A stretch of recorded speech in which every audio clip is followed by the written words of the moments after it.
Technically, hindi naman masisira ang inyong sasakyan kahit magpalaki kayo ng battery. Kasi 12 volts pa rin naman yan. Ang nagkaiba lang, pag nagpalaki kayo ng battery, is magkakaroon lang kayo ng more reserve na power aside dun sa pwedeng mas mataas yung kanyang CCA o yung cranking power niya. Aside dun sa downside niya na mas mahal. Hello mga paps, I'm Kuya Shane at may na-receive tayong question na related sa battery at hindi daw ba masisira yung sasakyan kung magpapalaki siya ng battery?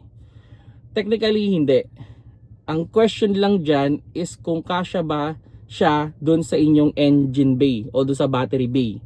Kasi hindi naman lahat ng kotse pwede mong palakihin yung battery. Like for example, yung Hyundai Ion ko, kahit gustuhin ko mang mas malaki yung battery ilagay sa kanya, unfortunately, hindi ko siya malalagyan ng mas malaking battery. Dahil yung kanyang battery bay is napakaliit. Aside dun sa may special siyang bracket. So, gustuhin ko man, wala tayong magagawa doon. Pero like for example, ito, Vios ko, kaya siyang i-upgrade to 2SM na ang original niya is NS60. And actually, yung Mitsubishi Mirage ko, pwede rin siyang i-upgrade to 2SM na ang original niya, as far as I know, is 1SM before, pero ngayon parang mas maliit na yata eh.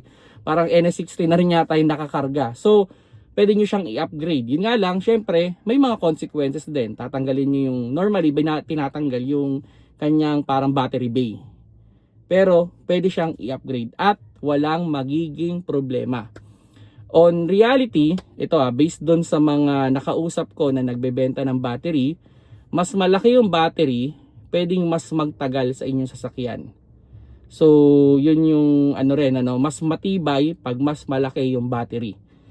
Kasi ganito, okay, paano ko na like nung bibili ako ng battery, nung NS60 yung ini-inquire ko, ang binibigay lang sa aking warranty ay 6 months.